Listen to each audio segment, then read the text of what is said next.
I feel as though in my pretty short life, I've been on the internet for most of it. Um, in 2009, I started watching YouTube. My first ever YouTube series that I watched was a little Let's Play of Super Mario Sunshine by Chugga Conroy. Chugga Conroy has been in my life since I was 6 or 7 years old, and that's crazy to me, right?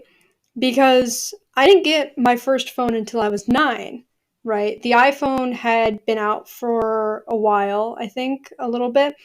And I got one of those kick phones. So you flipped it to its side and you flipped it up, and there was a keyboard. I didn't have a flip phone. I had one of those kick phones. I think it was a Samsung. I couldn't tell you though. It's rotting in my mother's dresser drawer and has been there since, oh Jesus, seventh grade, eighth grade, I think, when I got my first iPhone.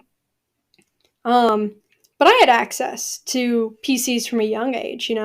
My school, my elementary school was pretty innovative. We used smart boards.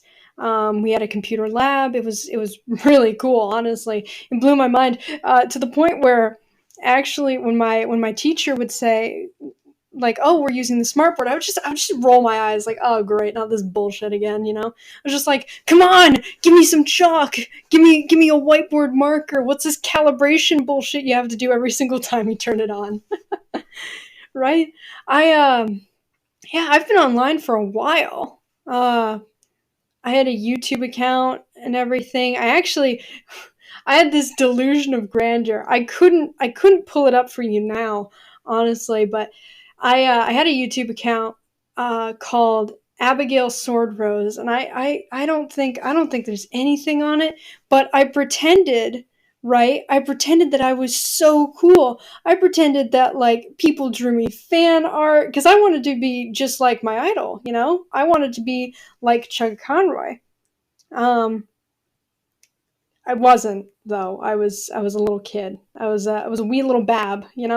Um, so I, it just blows my mind because as I'm 18 now, I look at like freshmen who have iPhones, right? Not even freshmen, like seventh graders who have like iPhone 12, right? And they've got TikTok and they're doing dances and stuff. I'm not gonna. I personally, because I've been shamed for things that I like, I'm not gonna shame these kids for what they do. But oh my god, I didn't think anyone else could be more chronically online than I am, right?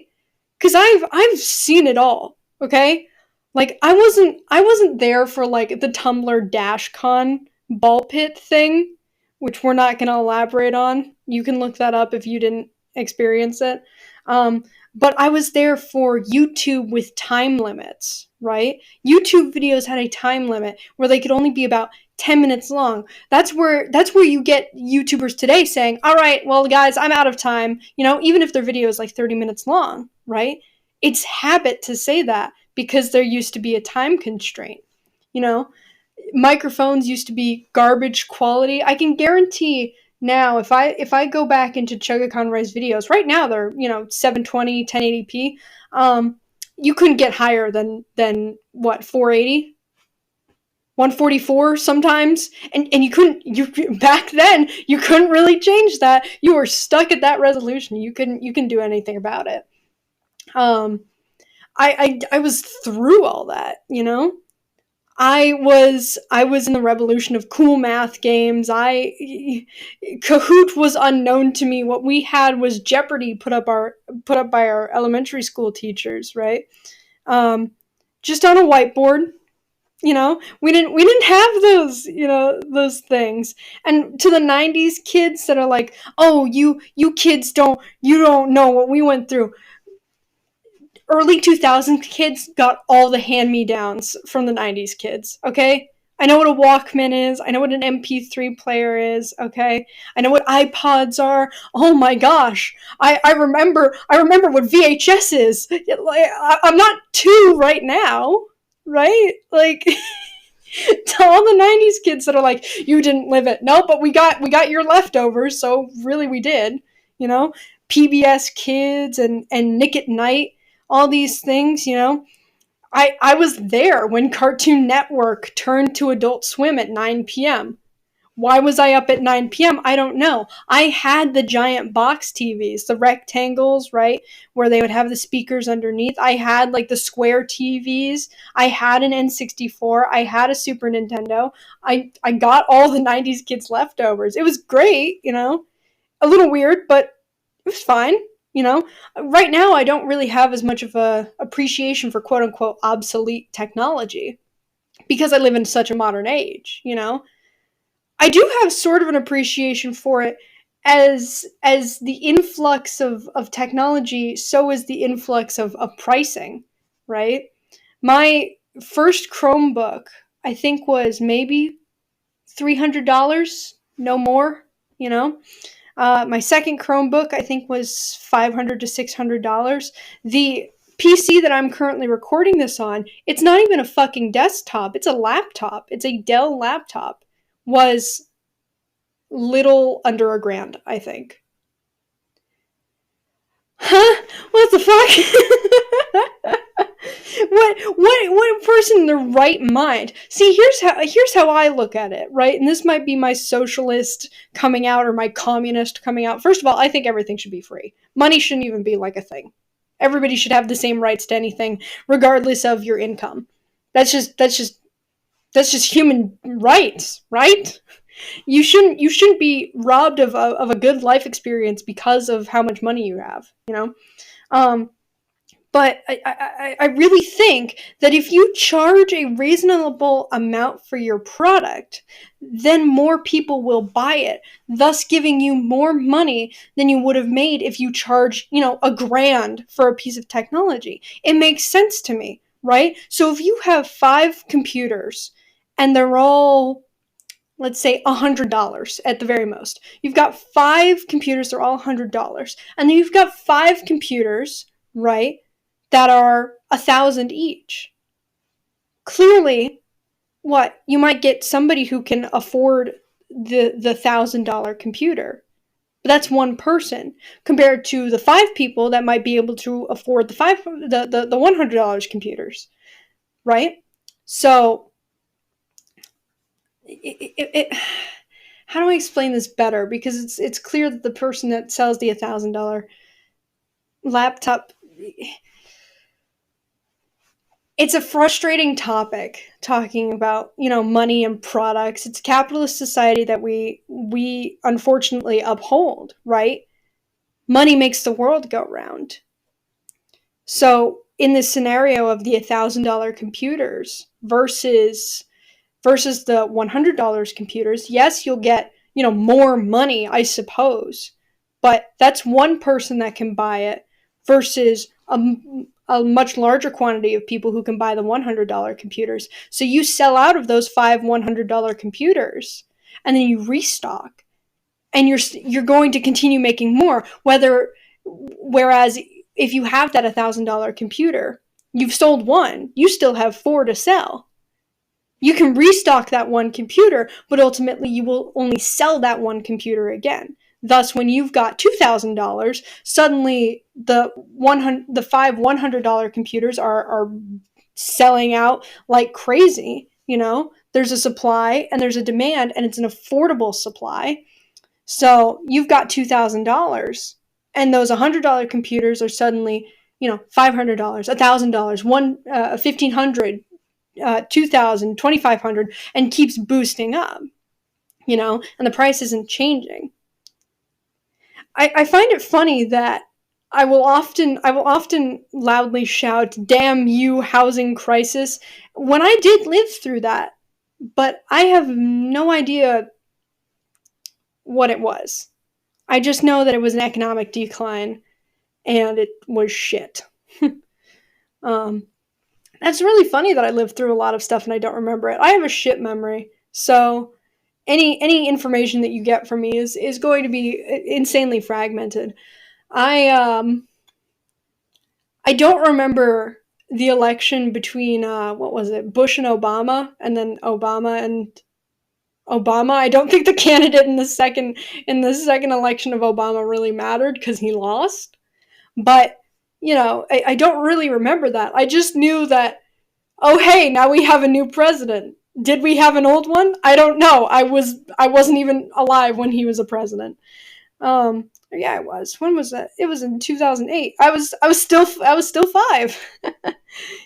was just aware that there was a new president. And then the 2016 election came around, and so back to being chronically online, right? So as I've gotten older, I've gotten more and more access to technology.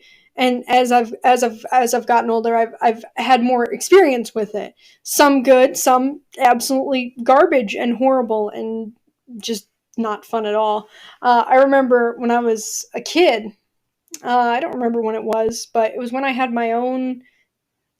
Oh God, my own laptop. I think it was. Yeah, I had one of those brick laptops though. Oh my gosh, this thing was absolutely massive. It could run Minecraft. Not well, but it could run Minecraft when it came out. And I remember I went on Omegle.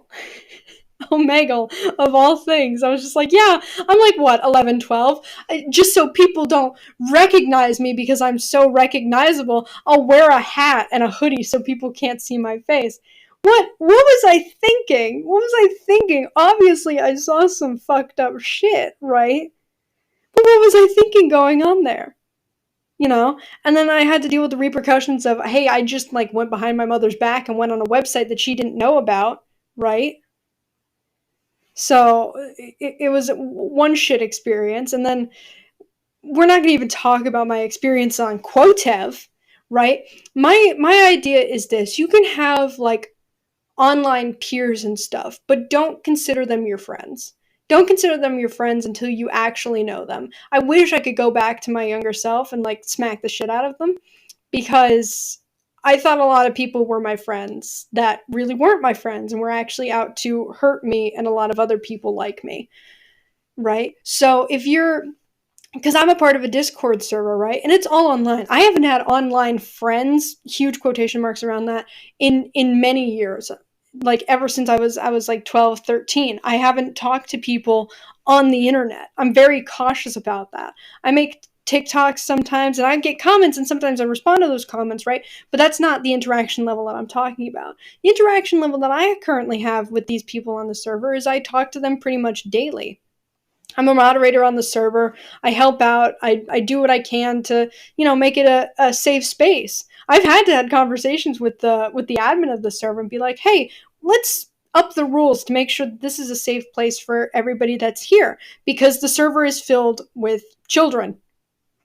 I've never felt older in my entire life, right? So I talk to these people in the server. I talk to them in Discord DMs, and even then I'm like, I'm 18 and you're 17. You're only 1 year younger than me, but I don't feel like I should be talking to you, right? That's the kind of condition that I've seen lately, especially since I've liked more teenage content creators. I really like Tommy in it, Tubbo, Ronbu, right? But it's constantly shoved in my face that, oh, if you're such and such an age, then you shouldn't talk to people of such and such an age. And while that's true, I say keep your conversations in the public eye.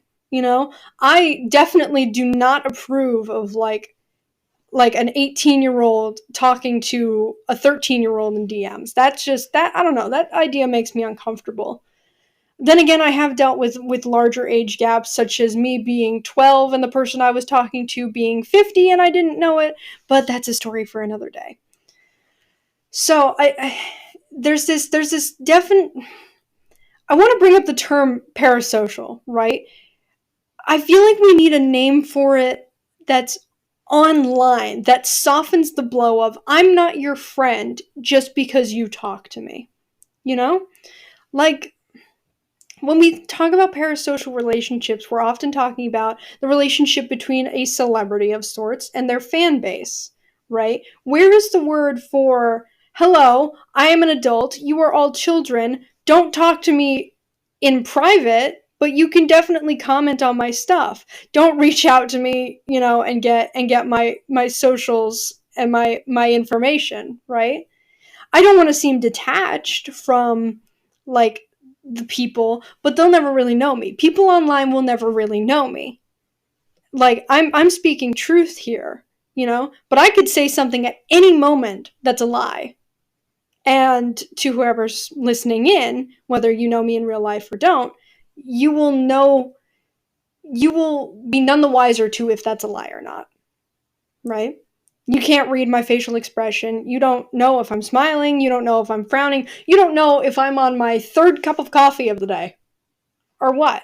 You don't know, I will say that a lot of my, friends in real life don't really know me too well, Like they might know my favorite color, they might know my favorite class, they might know what I'm doing when I go to university, right? But as much as I've told people, as much as I've vented to people and such, they'll never really know me the way that my conscience works, the way that my mind works. I have a lot of ideas that, I'll hopefully be getting out in this podcast, right? I'm not going to start divulging my like darkest secrets, or maybe I will. You'll never know. But then again, you'll never know if it's a lie. So back to the online take, right? I'm trying so hard to stay on track. I hope you can hear it in my voice. As I've gotten the responsibility to, be wise on the internet, I have opened two things that I don't think I ever asked my parents permission for. Actually, none of my social media accounts I've ever asked my parents permission for. I have a Tumblr, an Instagram, a Twitter, and a TikTok account. TikTok they were more skeptical about because of the whole, like, I don't know, what was it, like Russian spy thing or Chinese hack or whatever. I have no idea. It was bullshit. And I still have a TikTok account and I haven't died yet. Right? I've got a Twitter, which I was told that I shouldn't get, but then I did because I wanted somewhere to post my art. I have a Tumblr. I've had a Tumblr for the past 4 years? 5? No clue. That was just for me to like silly posts that I saw in YouTube compilations. I didn't want to be missing out, And I have an Instagram. Instagram, self-explanatory. It was kind of like the only one that like we're like, oh yeah, you have an Instagram. Is because it was just silly photos. It was like Facebook, but without the conservative political commentary that you find on Facebook. So 2 of those, Twitter and TikTok. Let's talk about those. TikTok has reduced my attention span to the size of an almond. I'm constantly scrolling through things. If there's a video that's like 3 minutes long, that's like, wait till the end, I'm skipping through it. Thank you, TikTok, for implementing the skipping feature. Oh, it's wonderful. It's beautiful. I don't have to wait an hour to see your resin art, my attention span is so short, and we're often fed stuff that's in the now, right? With the rise of like Twitch streamers as of late, especially Minecraft Twitch streamers. If it's not live, I am a VOD purist on this one. If it is not live on Twitch, I'm not watching the VOD. Like I'll sit through like Let's Plays and gaming videos on YouTube, right? I'll sit through the vlogs and be fine with it. That's content I enjoy. But if it happened live and I just wasn't there to see it, I'm not going to go back and watch it, because it's already been done. It's a part of history now, right? Other people were there. I was not. It's like watching a U2 concert, right? 10 years after it happened. Well, you could have been there, but you weren't. I haven't missed a Philza stream since I started watching him, really. He streams Monday, Wednesday, Friday, and I've been there for every single one, I've left at some points, and I've watched like clips, right? But if I happen to like yesterday, Monday, he was streaming and he started talking about VidCon and the chat was just look up the Pepega chat emote on Twitch and there you go. But it was just and it made me feel like shit. So I closed it. The stream's over. it's been over, right? I watched maybe the first hour of the stream and I left. Therefore, I won't be seeing the next 4 hours of the stream. And he'll stream again on Wednesday, and I'll see what I can, you know? I don't understand how my attention span is so short when it comes to things that are on the internet, right? But then when it comes to Twitch, it's just like, tunnel vision, I will watch this and not pay attention to anything else. I love multitasking when I watch Twitch streams, actually. It's really fun to have that in the background. And then, like, I'll hear something, I'll be like, oh, great, I gotta pull up the clip feature, watch it back. Because what Twitch doesn't have that YouTube Live does is that you can scroll back in the video on YouTube Live, right? You can scroll back and then slide right back to when it was live again. Twitch, nah, you're stuck. You're stuck in the present. You gotta open the clips feature if you wanna hit the what did he say? Oh, it's wonderful. It's great. Twitter. We talked a little bit about Twitter last time. And this is where, like, the chronically online stuff comes from, right? Because I've seen it too much, especially with cancel culture, but I've seen it too much where something will happen and then the wrong people start talking about it. The majority of people start talking about it. And when I say majority, I mean, like, oh, is there a racial issue? Well, now, like, 1,000 white people are going to talk about it and not listen to, you know, the people who are actually affected by it because they know what's right. They're so keen to defending whoever was wronged that they're not listening to whoever was wronged. Like, I'll say this. About 2 months ago, maybe it was, Ranbu got canceled for making a comment about how he was dressed, right? He made a comment with another comment, if that makes any sense. Like, somebody said something and then he bounced off of that with his own thing. But somebody said something and he agreed with it. And the thing that he agreed with, everybody shot out of their fucking seats to say that he was being lesbophobic. What the fuck is up with people, right? Especially with, like, with queer issues in the Minecraft community. What is it with people shitting themselves over things that won't matter tomorrow, rather than not speaking up about things that actually, you know, affect queer people? Like, I don't understand that. I don't understand the logic behind that, right? It was the same thing. It was the same thing that I saw a lot of people talking about a year ago, after George Floyd was murdered, where it was they named a street Black Lives Matter Way. And while that's a cool thing and all, people were questioning, okay, yeah, you did that, but what about the things we actually wanted? What about the things that, you know, what about defunding the police and abolishing, like, the police system and reworking the prison system? Like, where was that?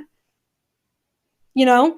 It's the same thing with it's not the same, but it's a similar situation with the queer issues in the Twitch community, where it's, okay, yeah, you apologized for making a joke about such and such that didn't really, that in the grand scheme of things, you know, is minuscule compared to other issues that go on in the community. When I listened to Ranbu's apology on the comment that he made, the entire time I was thinking, why are people calling him homophobic when he literally donated $100,000 plus to the Trevor Project, right?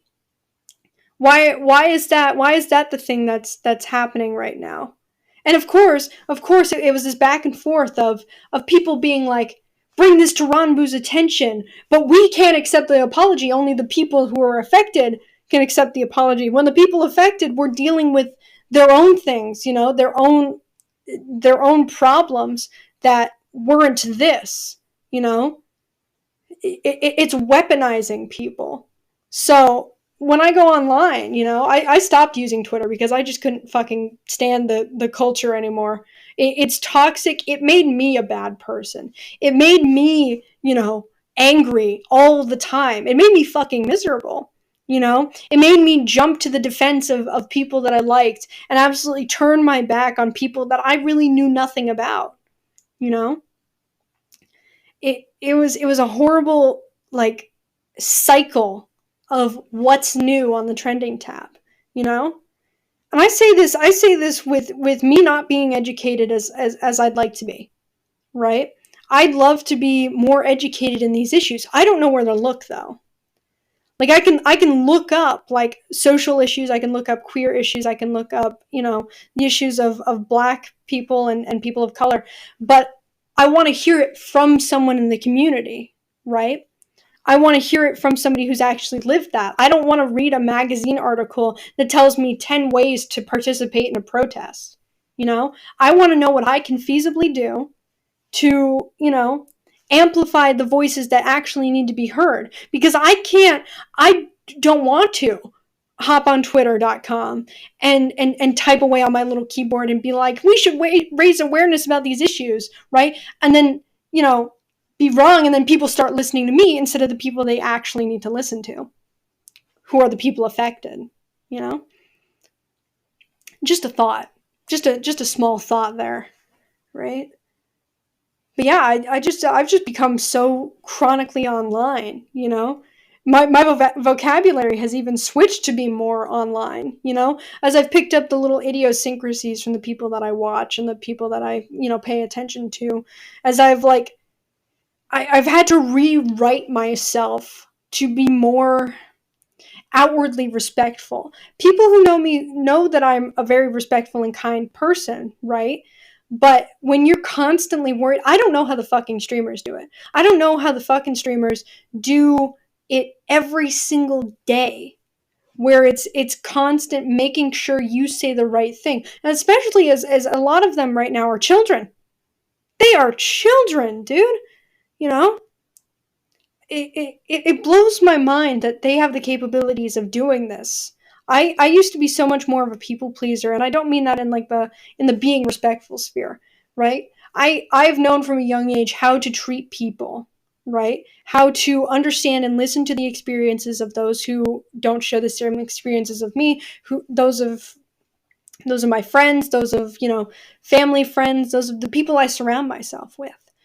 I'm talking about, like, you know, I feel like if I were to pop on a stream, if I were just to start streaming, and somebody said something in the comments of the stream in the chat, and I said, fuck you, the probability of that being taken out of context and blasted all over Twitter, while I'm not a big streamer, is astronomically high, right? Like, I've talked to my mother in such a way where she asked me, "Oh, do you talk to your friends like that? Don't talk to me like that. I'm your mother. I'm not your best buddy. As much as I think my mom is one of my best friends. It's like the language has so shifted. So I'm so conscious as when I'm writing in Discord, to the people that I'm on this server with, I rethink my statement several times over, right? When tone tags really started to, like, tone tags have been a thing for a while, but when they really started to, like, show up all over the place, right? It was on Twitter first that I saw it, and then more so in this Discord server. But I'm going to be completely honest with you. I thought I was losing my fucking mind, right? Because for me, with my warped perception of time, how the last 16 months feels like only 2 months sometimes, or 5 years at other times. To me, I thought I was like losing it. Right? Because it was like, what is this /J stuff? What is this /SRS stuff? What are people doing? As somebody who has suffered with, like, with unreality, forgive me if I butcher that. I'm not good at words. despite the fact that I've been talking to you for 30 minutes now. As somebody who struggles with unreality, I thought I missed a memo. I thought like this was like a new thing that people were doing. When April Fools ran around, I thought I was suffering. I literally had to turn off my phone for like 2 hours because I wasn't sure what was real and what wasn't. Maybe I should look into that with a doctor. We'll never know, right? But as I've learned to use them more in like this Discord server to make sure that my point was getting across better, at certain times I'm like, oh yeah, this makes sense. At other times I'm just like, okay, we've said slash HJ like 5 times within these messages. Like, do I get it? Do they get it? And it's all about like being conscious of it, of course, because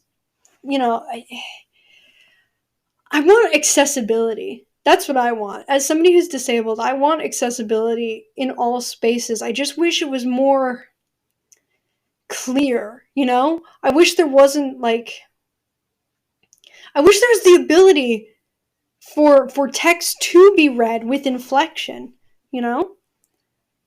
As I'm talking now, you can hear the strain in my voice. You can hear when I'm emphasizing certain words. There are actually some points where I feel like you might be able to hear my hand gestures.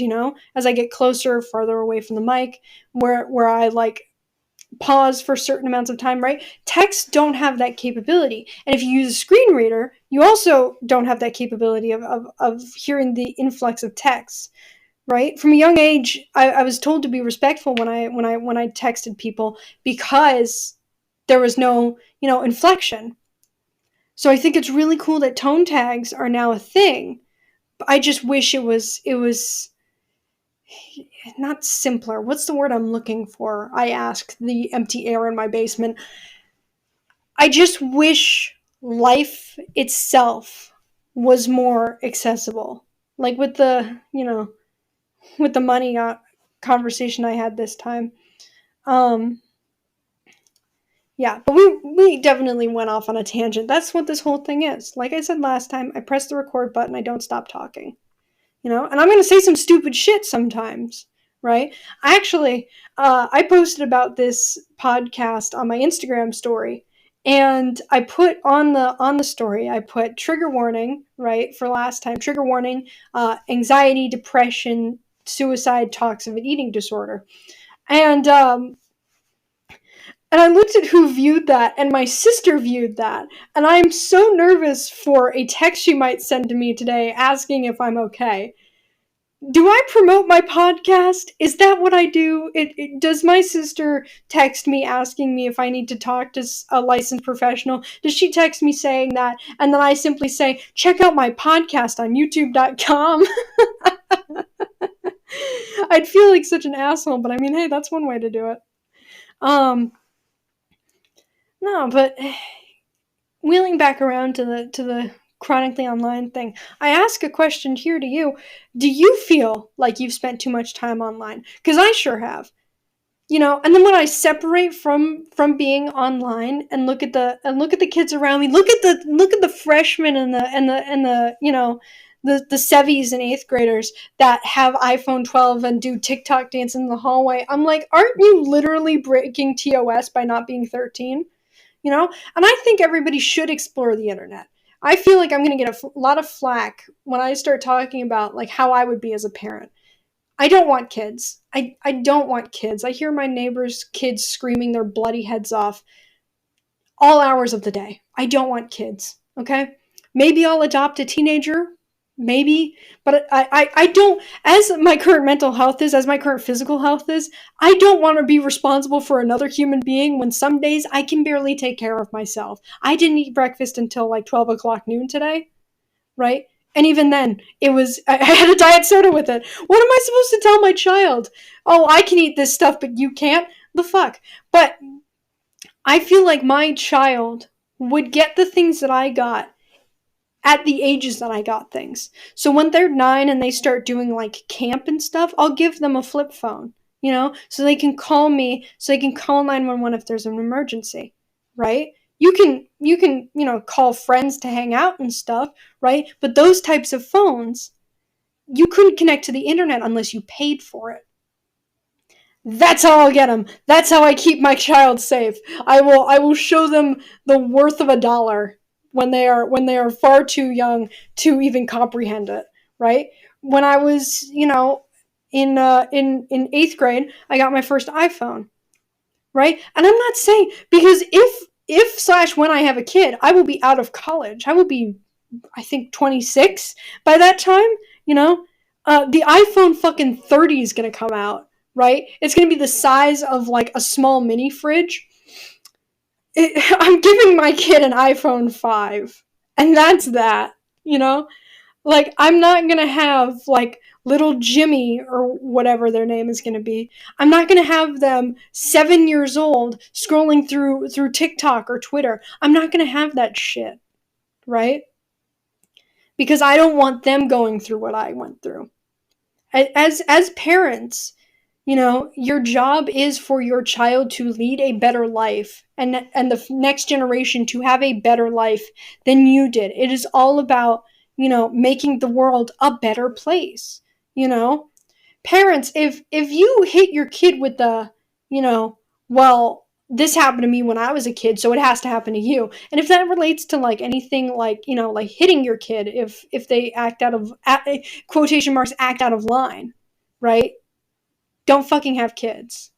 If you cannot treat your kid unconditionally with love and respect, don't fucking have kids. That's all I gotta say to you. If you would kick your child out for being queer, right? Or somebody they brought home from, don't fucking have kids. If you're not prepared to love your child unconditionally, don't have kids, And I know it's all about ease of access, right? You need to be prepared to put your foot down. So you gotta love your kid unconditionally, and with that unconditional love, that also comes like the putting your foot down thing. Like I said about the phone, right? And of course the kid would scream and shout, but this kid does it, but this kid does it. And if that's the case, like, call me a bad parent, whatever. But it's all about protecting and nurturing and loving your young, right? I'm not saying protect them to the point where you tell them not to watch SpongeBob because it's the devil's show, like I've heard so many people say. I don't understand it, right? It's all about it's all about bringing them to respect the world that they were brought into. And mind you, parents, your child didn't ask to be born, right? You've been calling the shots since day one, right? So there has to be a mutual, like if my kid came up to me and said, "Hello, parent, you do not let me do this thing that I want to do, but my friend does it," and I will explain it as such. If the activity I deem they cannot do is dangerous, I will say, "Well, little child of mine, that is hypothetical and will never actually exist." See, I'll hit him with the existential crisis. Um, I don't want you doing this because of my experience with it, right? Or it's unhealthy for you at such a young age, but when you're older, we can have this conversation again, and maybe, that boundary will be, lifted. I am not going to have my 11-year-old on Twitter because the minimum age to be on Twitter is 13. Don't lie about your age on shit. Don't lie about your age. You will see too many things that you don't want to see, right? I need to, it's not even I need to. I would like to cultivate this respect for the world and respect for the internet, because it's a scary place. It's a wonderful place, I remember the days of cool math games and Webkins and the Build-A-Bear, website. But I wish I could shield my younger self from the fucked up place that the internet is, because they say, "Oh, you can't, go to the dark web without actually going to the dark web." The entire fucking internet is the dark web. You take one wrong turn, yeah, you can have like content blockers and stuff, but you go down a path, like, you can't unsee shit. It's what we talk about in therapy, where once you're aware of something, the trying to be unaware of it is just denial. You cannot be unaware of something you already know, right? I really wish I could go back to my younger self and smack some sense into them, right? Because I thought I knew what's best. Kids will always think they know what's best, right? Because they might be more tech savvy. They might, have more experience. I thought that, my parents are older. They were around for like, they were around for AOL. They were around for AIM and stuff, They they they were the first people to use instant messaging, And I thought I knew what was best, you know? I went on Omegle and saw things that I didn't want to see, right? Thinking I knew what was best. I did what did I do? I did like role play stuff online when I was a child. I pretended to be a creepypasta.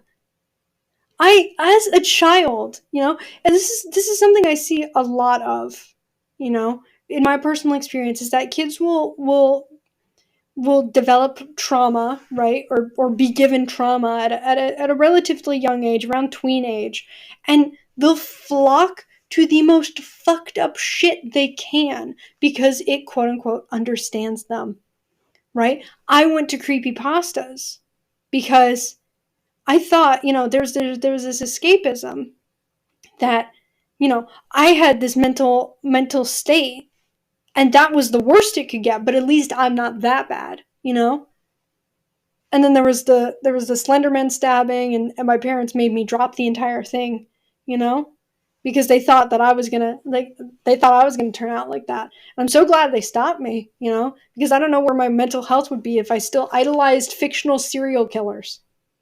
It's a cool concept, but like, don't take it too far. With anything on the internet, don't take it too far. There's a line for everything. And what in regards to the internet, the line needs to be drawn, it needs to be fucking paved in gold, and it needs to have several thousand spotlights on it, right? Because it's so easy to cross the line when nobody knows who you are.